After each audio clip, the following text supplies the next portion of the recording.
안녕하십니까. 반갑습니다. 먼저 여러분을 축복합니다. 어제나 오늘이나 영원토록 변함없는 하나님의 은혜와 사랑이 여러분과 함께 하시기 바랍니다. 오늘 우리가 나눌 성경 말씀을 봉독해 드리겠습니다. 오늘 말씀은 요나서 4장 9절의 말씀입니다. 하나님이 요나에게 이르시되 내가 이 박넝쿨로 말미암아 성내는 것이 어찌 오느냐 하시니 그가 대답하되 내가 성내어 죽기까지 할지라도 오르니이다. 아멘. 이 말씀을 통하여 요나의 박넝쿨이라는 제목으로 은혜를 나누고자 합니다. 오늘은 도무지 하나님의 뜻을 깊이 이해하지 못하는 편협한 요나를 이해시킨 대화의 소재가 오늘 본문에 나옵니다. 그것이 요나의 박넝쿨입니다. 여기서 말하는 박넝쿨은 히브리어로 카키온입니다. 그러나 영어 성경에는 피마자로 되어져 있습니다. 이 피마자는 아주까리를 말합니다.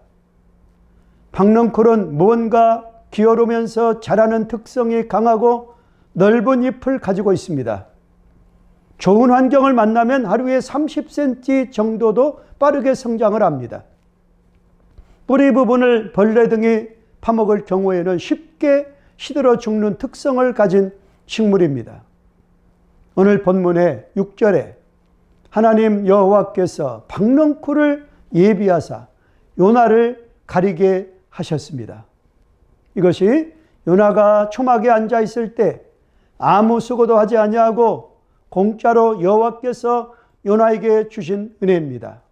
요나는 이것을 아주 당연한 듯이 누리고 있습니다. 그런데 그러한 은혜를 니느웨에 베푸시겠다는 것입니다. 그러니까 그것을 받아들이지 못하고 있습니다. 막 화를 내고 있습니다. 자기가 누리는 은혜는 정당하고 똑같은 은혜를 내가 싫어하는 사람이 누리게 된다는 사실에 대해서 반감을 가지고 있었던 것입니다. 하나님은 이 박넝쿨에 벌레를 먹게 하였습니다. 은혜를 거두신 것입니다. 8절을 보시면은 해가 뜰 때에 하나님이 뜨거운 동풍을 예비하셨고 해는 요나의 머리에 쪼임에 요나가 혼미하여 스스로 죽기를 구하여 이르되 사는 것보다 죽는 것이 나으니이다 라고 말합니다. 여기에 언급된 동풍은 히브리인들에게 본격적인 여름이 왔다는 것을 알리는 표시입니다. 혹독한 시련과 괴로움을 의미합니다. 하나님이 요나에게 박넝쿨을 통하여 베푸신 은혜가 무엇입니까? 그것은 괴로움을 면하게 하신 은혜입니다. 그러자 요나는 자신의 괴로움을 막아주신 것에 대하여 크게 기뻐하였습니다. 그러나 박넝쿨이 벌레를 먹습니다. 괴로움이 다시 시작되었습니다. 해가 뜰 때에 뜨거운 동풍을 예비하셨습니다. 요나가 다시 혼미하였습니다. 괴로움을 막아주던 박넝쿨이 제거된 것에 대해서 성을 내고 있습니다. 심지어 죽기까지 할지라도 정당하다고 항변합니다. 요나는 지금 자신이 수고하여 얻은 것은 아니지만은 자신의 괴로움을 가려준 박넝쿨에 대한 자기중심적인 애착에 집착해져 있음을 알 수 있습니다. 그것을 거두어 가시니까 죽기까지 화를 내고 있습니다. 10절의 말씀을 보시면 여호와께서 이르시되 내가 수고도 아니하였고 재배도 아니하였고 하룻밤에 났다가 하룻밤에 말라버리니 박넝쿨을 아꼈거든 이라고 말씀하십니다. 즉 요나가 항변한 이유는 자신이 수고해서 얻은 것은 아니지만 자신의 괴로움을 해결해 준 박넝쿨이 제거되었기 때문입니다. 은혜에 대한 애착, 박넝쿨에 대한 애착이 요나에게 있습니다. 그렇듯이 하나님도 손수 창조하시고 돌보시는 니느웨 성의 피조물을 돌보시고 아끼시는 것은 당연하다는 말씀입니다. 하나님의 사랑과 용서는 회개하며 악한 길에서 돌이켜 그분에게 돌아오는 자는 누구에게나 임할 수 있다는 진리에 동의할 수밖에 없습니다. 11절 말씀을 보시면 하물며 이 큰 성읍 니느웨는 좌우를 분별하지 못하는 자가 12만여 명이요 가축도 많이 있나니 내가 어찌 아끼지 아니하겠느냐라고 말씀하십니다. 즉 박넝쿨의 교훈이 무엇입니까? 구원의 은혜는 아브라함의 혈통적 후손, 즉 요나가 이해하고 있는 선민에게만 제한될 수 없다는 말씀입니다. 누가 구원의 대상입니까? 라는 이 질문에 요나는 니느웨는 아닙니다라고 부정적인 답변을 하고 있습니다. 반면에 하나님은 회개한 자는 누구든지라는 긍정적인 답변으로 생각의 수정을 요구하십니다. 요나의 편협한 선민 사상에 도전을 주고 있습니다. 사랑하시는 여러분, 하나님은 은혜를 베푸시는 하나님이십니다. 은혜를 거두시는 분도 하나님이십니다. 이것이 하나님의 절대 주권입니다. 그 은혜가 나에게 베풀어질 때는 당연하고 내가 미워하는 사람에게 베풀어지면 속이 상합니다. 이것이 오늘날의 현대판 요나들입니다. 이렇게 이해가 안 되는 사실을 어떻게 받아들이겠습니까? 이때 필요한 것이 하나님과의 깊은 대화입니다. 요나는 하나님을 압니다. 하나님의 사랑과 자비를 압니다. 그래서 이해가 안 갑니다.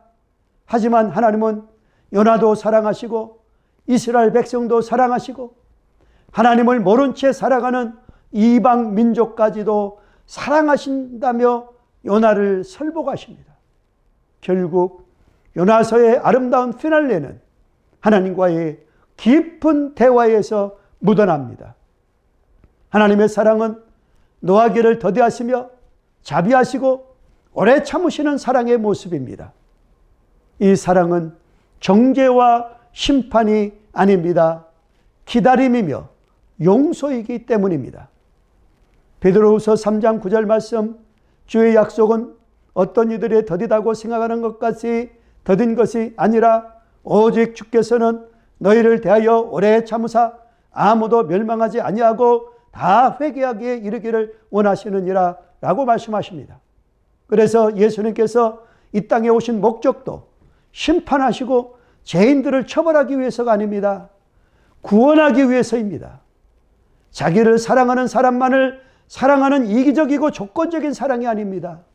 먼저 찾아오시고 용서하시며 기다리시는 사랑입니다. 우리에게 필요한 것은 사랑과 용서입니다. 먼저 찾아가고 손 내미는 사랑입니다. 그것이 예수님께서 우리에게 보여주신 사랑이기 때문입니다.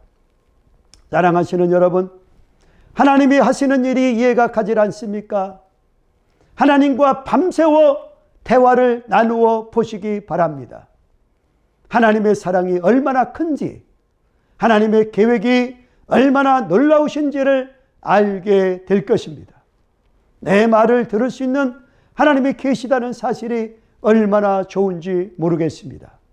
언제나 하나님의 뜻이 옳고 하나님의 뜻이 크기 때문에 우리의 견해는 그리 중요하지 않습니다. 그럼에도 불구하고 하나님은 언제나 우리의 말을 경청하십니다. 그 하나님과 날마다 대화를 나누며 걸어가는 행복한 인생이 되시기를 축복합니다. 적용하겠습니다. 하나님이 요나에게 베푸신 박넝쿨의 의미는 무엇입니까? 아무 수고도 하지 않고 공짜로 여호와께서 요나에게 주신 은혜이며 괴로움을 면하게 하여 주신 은혜입니다. 다음 두 번째, 박넝쿨의 교훈이 무엇입니까? 그것은 구원과 은혜는 아브라함의 혈통적 후손, 즉 요나가 이해하고 있는 선민에게만 제한될 수 없다는 말씀입니다. 다음 세 번째로, 이해할 수 없는 현실에 대한 요나의 아름다운 피날레의 과정이 무엇입니까? 그것은 하나님과의 깊은 대화, 그 대화를 통하여 노하기를 더디하시며 자비하시고 오래 참으시는 사랑의 하나님을 깨닫는 것입니다. 감사합니다. 기도드리겠습니다. 사랑의 아버지 하나님, 우리는 하나님의 그 크고 깊은 뜻을 알지 못합니다. 우리는 박넝쿨로 인하여 기뻐하지만은 박넝쿨이 벌레가 먹었을 때는 성내기를 자주 하는 부족하고 연약한 저희들입니다. 우리의 연약함을 용서하여 주시옵소서. 하나님의 깊은 뜻을 깨닫고 우리가 알지 못하는 자들까지도 사랑하며 사랑할 수 없는 자들까지 사랑하는 믿음의 넓이를 허락하여 주시옵소서. 예수님의 이름으로 기도드리옵나이다. 아멘.